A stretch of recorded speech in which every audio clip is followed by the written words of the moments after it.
We have Island Intel Zanzibar. Very nice. And Michael Bridges, hello. We're going to do the last day of the 5-day storytelling challenge today. We do it every month on the fourth Monday of every month for 5 days. So anytime that you can make it, or if you want to look at the prompts later, you're totally welcome to do it. And here's how it works. It basically, I'm going to show you a photo prompt right straight up here in 8 minutes. And I'm going to set a timer for 15 minutes. And you're going to write a story based on that prompt. It can be, you can go any direction you want. And then you're going to post it in the chat area. Once the timer goes off, let me find the chat so I can show you what it looks like. Here we go. Okay. How we share? Share screen. Share screen, share screen. Is it this one? No. No.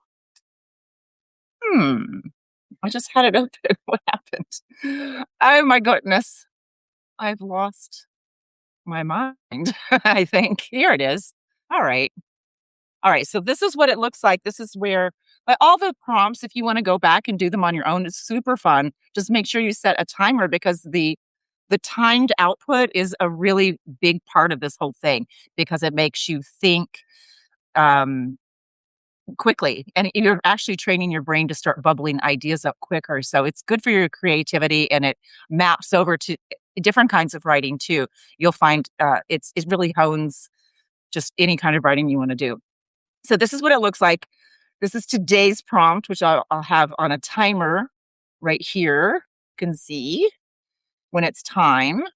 And I'll tell you something that came up yesterday. The story, here, let me show you the prompt from yesterday. Yesterday's prompt was, here we go.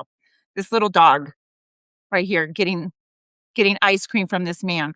And I chose to tell it from the dog's point of view. So this is your world. I mean, you can make it do whatever it is that you want.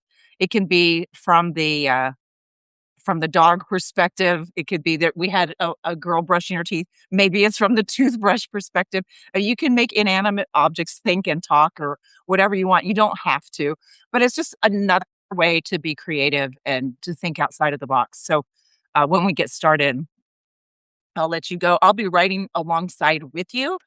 Even though I've already seen the prompt, I promise you, I have no idea what I'm going to write about. I should actually be thinking about it so it's easier for me, but I don't. So I'm on the same page as you mostly, even though I have seen the prompt, but I just kind of turn my brain off and I don't let it think about it really until we get here in the timed version. And it makes it more fun. And I will tell you, you're not going to have a lot of time for editing. It's going to be just blazing through those 15 minutes. I promise. As soon as the timer goes off, your head's going to go, what? That because mine does every time, even though I'm used to doing this. And then you'll start settling and the story will start flowing. You may not even know where it's going to go, or you may have an idea right at the beginning. And it's just completely up to you. It's part of the fun. That's basically what it is. So we've got 5 minutes until we get going. So if you have a Google Doc or a Word doc, or maybe you like to write in Evernote or, one of or what's that other one? Notion. A lot of people like to use Notion. Wherever it is that you can copy and paste your story, you want to get that document ready. And in fact, I need to find my own. There it is. Okay, so yeah, I'm ready. Oh, Dot's here. I'm so excited, Dot. You've threatened to join us many times, and I know you have in the past, but I always love seeing your face. So even though I can't see your face, I can see your name, and I know you're behind it unless you got hacked. So I'm super excited to do this last day of the Storytelling Challenge for this month. And again, we're going to do it again in July on the fourth Monday. Let's see what date that is. That would be the 27th.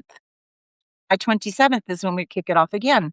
And you just, come when you can. If you can come every day, I love it because it's just fun for me. If nobody shows up, I'm fine with that too. I like doing this. And it helps me selfishly because I'm doing these stories alongside you. So I know that, yay, Dot's excited. I know the value of it. And the more you do it, the stronger your storytelling skills get. So that part's cool. So 4 minutes, guys, and we're gonna crank her up. Um, what else is going on? Dot, you missed my story about the sausage balls I made last night and left them out to cool on the counter, and this morning they were covered with ants. Covered. Oh my gosh, it was gross. And so I basically I mean, I killed as many as I could. I'll tell you what else I did. I put them in um, a Pyrex dish, and I put them in the microwave for a minute thinking that's gonna kill them. It didn't kill them. They survived the microwave. So I needless to say, those sausage balls are not getting served to humans, but they did get served to the chickens and also the dogs. The dogs don't care. Whatever. Ants, schmance, whatever. It's all good. So I actually this morning whipped up another batch of the sausage balls. They have 3 ingredients. They're super easy. There's sausage, there's Bisquick, and cheese. So it's not that it's hard. It's just ants. Oh, they give me the creeps. Um, yeah, Dot, right? My dogs are big enough to get to the food on the counter, especially Winston, my Great Dane mix. He literally comes up to, like, at my waist. So he just puts his head over the counter. He doesn't even have to jump up, and he's over there, but he's such a sweetheart. I would never do that. And the other dogs are too smart. They know they'd get in trouble. But, yeah, it was definitely doggy nip right there. It could have been, but instead, it was an insect attractant. So not cool. All right, 2 more minutes. Oh, let me pop the chat link in here so you guys can find it easy. That right? Just seeing it does not help you. Here we go. So this is where you will put your stories, paste your story. Probably won't have time to write more than one here. Okay, so there's the link in the chat right here. The link to the other chat is in the live chat. So that's where you will pop your story. See if I can make a cleaner link. No, it still goes off, but as long as that's clickable. Is that clickable, you guys? It should be, because people always tend to find it. So I'm going to assume that it is. So, yeah, yeah. 1 more minute, and we're going to get started. You can cheat. It's not really a cheat to have a look at the prompt beforehand. It's totally fine. But we're going to, yeah, start getting your brain lubricated and get ready to write your stories in 1 more minute. What I'm gonna do is get us over. It's not clickable. Are you kidding? What? That's weird.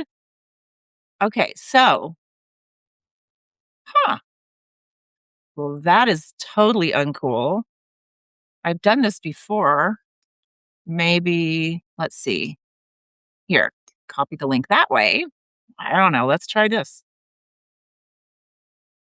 How about that guy? That's even longer. So if it's I don't know how people have been getting in there. It has to sign in as me? What? Yeah, are you signed in already, Dot? That might be part of it. I'm not sure. Substack is a little weird about, some stuff like that. Ask you to sign in as me. I do not understand if they're having, like, some weird thing because all week people have been able to leave replies. They've been able to click on it. Well, I don't know if they clicked on it. Maybe they copied it and pasted it. Is that a possibility, guys? The other thing, how else could you get there? I wonder if I do like Red Hot Ink Slinger. If you go to my main site, let's try it. Substack. Boop. Substack home. I'm just pushing all kinds of buttons behind the scenes. Sorry. No, none of these are working for me. Maybe profile. Okay, so if you go to, hmm, does it show chats in the profile? I don't know. Okay, let me go back and check on you guys. If anybody's Oh, the second link worked. Okay, good. That's encouraging. So I'm gonna post that again and hope that nobody where's the other one? Banned from commenting. No, I'm not gonna ban myself from commenting. Okay, you guys, it is past the hour, so I'm gonna get us going, and thank goodness you guys can get into the chat, and let me share my screen with the so you can see the prompt. That's not it. Here it is. All right. Okay, so you should see the prompt, and remember, you can make this your own world. You can talk about before this encounter happened, after it happened, why it happened. You can talk about the from the perspective of the banjo or from the rocks or from the fox or whatever it is that you want. You, just look for little details in here too. There might be some clues about what's going on or that you might use to enhance your story. And I'm going to start the timer. Ready, set, go. And I will be here, but I'll be quiet and because I'm going to be typing in the background. Here we go.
Ding.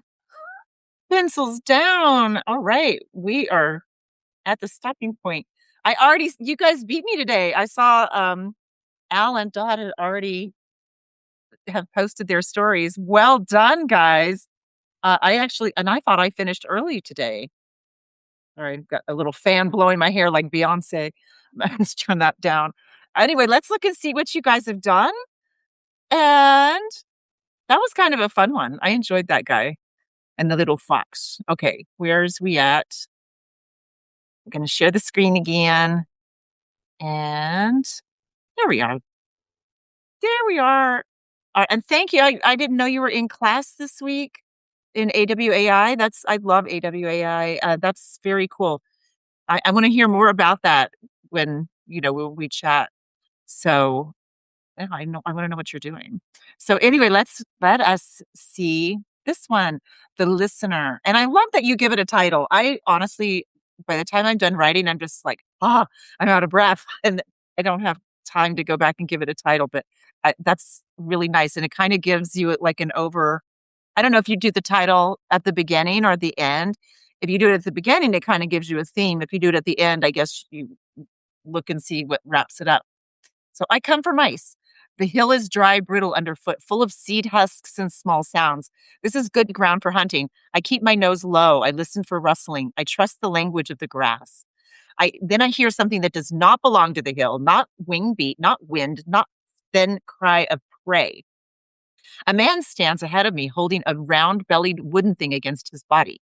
His fingers move across it and sound spills out. Strange sound, twanging, humming, bright in places, lonely in others. It settles in the dust between us. This is so pretty the way you wrote this. I just love this. So I sit. I did not mean to at first, but the music holds stillness around it, and I step into that stillness like shade. The man looks at me, I look at him. Neither of us runs. Besides my tail, a black hose curls through the dirt like a dead snake. Behind him, the trees stand dark and listening. Even hunger quiets. When he finishes, the silence feels different. I leave with no mouse in my mouth, only the song. Oh, I just love that. I love that how you use so much sensory language in yours. It's just like a natural thing for you to do. I tend to go back and insert sensory stuff later after the fact in the editing part of it. But you come out of it like whole. So well done, sir. Let's look at Dot. Seriously, dude, you're off key again. And you're speeding up towards the end. Keep the rhythm. Come on. Would you like me to drum the beat for you with my tail? I want to help because if the wolves hear whatever this is meant to be, well, let's just say that their super sensitive hearing makes them very little tolerant to noises. I love how you format this too, Dot. I know you can't do like italics and bold and stuff, but you use capitalization very effectively as a formatting. Well done here. Once they hear this noise, yes, I said it, noise, we will both be their dinner. So from the top, 1, 2, 3, here we go. No, look at my tail. Bam, bam, bam. Look at my tail. Sigh. I don't know why I agreed to this. The squirrel's sitting in the trees laughing. The eagle took off hunting, and I'm stuck here, all because you gave me your ham sandwich. Unbelievable. I freaking love it. I love that you made this humorous, and both of you told this from the perspective of the fox, which is also very cool. I actually did, even though I did that yesterday, I did not do that. I'll show you mine real quick. Again, didn't think about it ahead of time.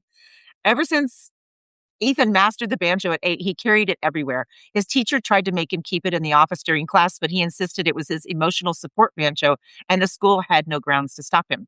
Sure, the other kids teased him, but that gave him more time to practice instead of wasting it on stupid video games or riding bikes. He was playing it when he met Anna in a Starbucks. She was enthralled watching his fingers pluck the strings. Twang, twang, twang. When they were getting married, Ethan walked down the aisle plucking "Here Comes the Bride." Anna snuck out the side door, and he never saw her again. He acted cavalier about being ditched on his wedding day, but inside he was becoming more and more withdrawn. For days on end, he'd disappear into the Smoky Mountains, his feet crunching pine needles on the trail as he plucked away, twang, twang, twang. He never saw much wildlife. Maybe they weren't music lovers. But as he crested the hill of Chimney Rock, he paused. A rust-colored dog was sitting in the open. As he got closer, he saw it wasn't a dog at all. It was a fox with a thick, bushy tail. It stared at him with curious eyes. Slowly, he began to play. First one note, then another seconds later. The fox stared. Ethan walked closer. The fox stared. He played the slow part of dueling banjos. The fox stared. As the rhythm picked up, the fox got up and cautiously walked closer. Ethan couldn't help but smile. He'd never been this close to potentially dangerous wildlife before, but the fox seemed enthralled, just like Anna once was. And that's that. That is, yeah,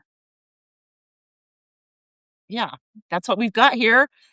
And we are calling it a wrap. I'm going to stop sharing my screen so I can be full screen for a second here. And I hope you guys enjoyed it. I sure did. And again, we'll be back on the 27th of July for 5 days. Again, we'll do another sprint, and you just come for as many days as you can. If you have other obligations, I totally understand. I'll be here either way. I get a lot out of it myself. So I love having the company, and I'm so happy you guys spent some time with me today. Have a great weekend, everyone. I'll see you on Substack.